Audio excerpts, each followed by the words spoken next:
A man who once slept on cardboard boxes in Manila, who survived by selling donuts and cleaning boxing gyms, would eventually climb to the very top of professional boxing and claim world championships across 8 weight divisions. Manny Pacquiao went from extreme hardship to earning hundreds of millions, becoming a national icon, and even entering politics. But behind the success story, a different reality unfolded. Legal troubles, tax disputes, broken agreements, failed political ambitions, and personal struggles slowly started to undo much of what he had built. It raises a difficult question. How did one of the greatest fighters in Philippine history end up facing battles that could not be solved inside the ring? To understand that journey, you have to understand the kind of poverty he came from. This was not simple financial struggle or missing out on luxuries. It was the kind of environment where survival comes before everything else, even childhood itself. In such conditions, desperation can reach a point where even a family pet is lost just to put food on the table. Emmanuel Dapidran Pacquiao was born in Kibawe, Bukidnon, on the island of Mindanao in the Philippines. He was the fourth of 6 children raised in a household where hardship was constant and overwhelming. At one point, the family situation became so extreme that even their pet dog was killed for food. Mindanao, where he grew up, is one of the largest islands in the Philippines and also one of its poorest. While cities like Manila showed signs of wealth and opportunity, rural Mindanao lived in a completely different reality. In many parts of the region, poverty was not just about money. It shaped every decision. Families did not think about comfort or improvement. They worried about whether they would eat that day. His parents eventually separated when he was in 6th grade after his father had an affair. After that, his mother was left alone to raise 6 children without any real support system. There was no welfare safety net, no financial assistance, nothing to fall back on. Everything depended purely on survival. To help his family, young Manny began working on the streets, selling bread, collecting scrap materials, and taking any small job he could find just to bring in a few pesos. At the same time, school became impossible to continue. By 6th grade, he made the painful decision to drop out because survival came first. At just 12 years old, he left formal education behind and moved in with his uncle in General Santos City. That is where his path toward boxing truly began. His uncle, who had no formal boxing background, became his first trainer.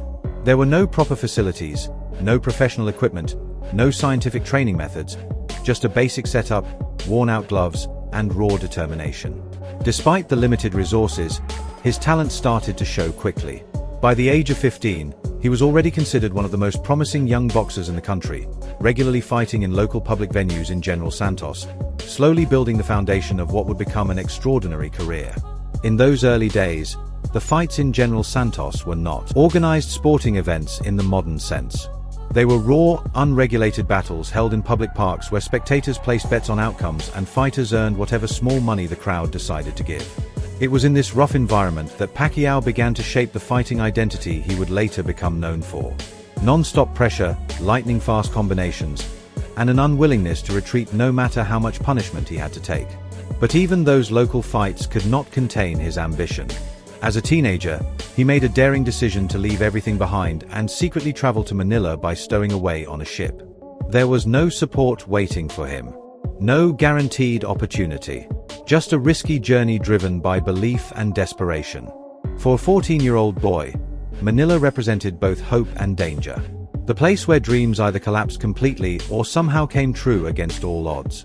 When he finally reached the capital, life became even harsher. He slept on cardboard boxes, not as a figure of speech, but literally on the streets.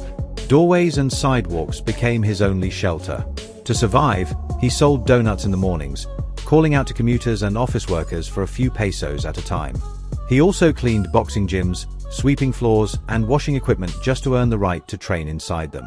Every day was a balance between survival and chasing a future he was not even sure existed.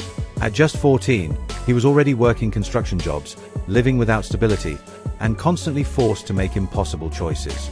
Eat himself or send money back home to his mother. On many days, he chose to support his family, which meant going hungry himself. That constant sacrifice became part of his early reality and shaped the mindset he carried into boxing. Despite everything, he kept progressing. At only 16 years old, he turned professional and made his debut as a junior flyweight against Edmund Ignacio. It was not a high-paying fight, but for him, it represented something far greater than money. It was survival with direction. Just a few years later, he reached a major breakthrough by capturing the WBC flyweight title after defeating champion Chachai Sasakal. In a short time, he had gone from a homeless teenager sleeping on cardboard to a world champion in the Philippines. The victory felt like a national moment, a story of impossible rise from absolute poverty to global recognition. However, success did not come without setbacks. Early in his career, he experienced a harsh defeat when he was knocked out in the third round of a bout against Rustico Torre Campo. For a young fighter who had no backup plan outside boxing, that loss carried heavy weight. It was not just a defeat on paper. It felt like the collapse of everything he was trying to build. Most fighters would have crumbled after a loss like that. But Pacquiao responded in a way few could have expected. He rebuilt himself with a 15-fight winning streak that restored both his confidence and his standing in the boxing world. During that run, he also captured the WBC flyweight title by defeating champion Chachai Sasakal, proving that his earlier setback had not defined him. That winning streak changed everything. Promoters began to take him seriously, and the Philippine media started calling him a national hero in the making. His reputation was rising fast, but so was the pressure. And then came another devastating setback. Pacquiao defended his title against Medgone Singsarat, a young undefeated fighter with an 18-0 record. Both men were at similar stages in their careers, and the fight was expected to solidify Pacquiao's dominance in the division. Instead, it turned into another shocking reversal. Despite controlling parts of the early action, Pacquiao was once again knocked out in the third round, losing his world title less than a year after winning it. A worrying pattern began to form. He would start fast, overwhelm opponents with speed and volume, but then suddenly everything would shift in the third round. A single clean shot would change the fight completely, sending him to the canvas and erasing everything he had built in that moment. 2 knockout losses before the age of 22 would have ended most careers at the elite level. But Pacquiao was not built like most fighters. Instead of fading, he adapted. He moved up in weight, taking on bigger and stronger opponents, a decision that carried enormous risk. In boxing, even one weight class can change everything. Pacquiao would go on to conquer 8.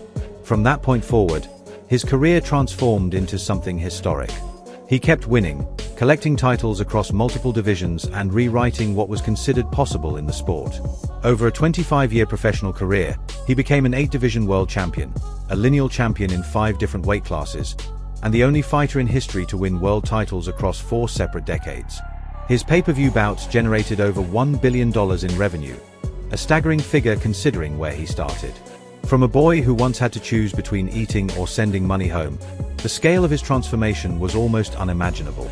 Along the way, Pacquiao defeated 22 world champions, including names like Juan Manuel Marquez twice, Oscar de la Hoya, Ricky Hatton, Miguel Cotto, Shane Mosley, Antonio Margarito, Timothy Bradley twice, Adrian Broner, Keith Thurman, and many others, cementing his place among the greatest fighters the sport has ever seen. Some of the names Pacquiao defeated: Oscar de la Hoya, Ricky Hatton, Miguel Cotto, and Shane Mosley, were already established legends when he stepped into the ring with them. And he did not just beat them. In many cases, he outclassed and overwhelmed them in ways few expected. He went on to make history as the first boxer ever to win world titles in 8 different weight divisions, collecting 12 major world championships along the way. His achievements earned him global recognition beyond boxing, including being named in Time magazine's list of the 100 most influential people. But that recognition was not only about his fighting ability. It was about what he symbolized. For millions, Pacquiao represented something bigger than sport. He became living proof that extreme poverty did not have to define a person's future. In the Philippines, his fights were more than entertainment. They were national events. During his biggest bouts, the entire country would come to a standstill. Reports even suggested noticeable drops in crime activity during fight nights. Streets would empty, cities would fall silent, and millions would gather around televisions, completely locked into every punch. For a few hours, everything else in the country seemed to pause. But behind the celebration and global fame, a different story was unfolding. As money and attention increased, Pacquiao's personal life began to spiral. The wealth that came from success hit him all at once, and the lifestyle that followed was overwhelming. He later admitted that fame went to his head. Gambling, drinking, and a fast-moving social life became part of his routine. What had once been a young man struggling to eat was now a global superstar surrounded by excess. The change was not gradual. It was sudden and intense. He openly acknowledged struggles with gambling and lifestyle choices during that period, describing how success changed his habits and mindset. Cockfighting in the Philippines, known as sabong, became one of his major obsessions. He owned thousands of roosters and invested heavily in breeding and competition. At times, he wagered enormous sums, losing large amounts in a single afternoon. It was not just about money. It was about the adrenaline, the same rush he once chased inside the boxing ring. That same pattern extended into casinos. Trips to Macau, Las Vegas, and Manila's gaming halls often ended in massive losses. Friends and associates described nights where he would lose hundreds of thousands of dollars at a time.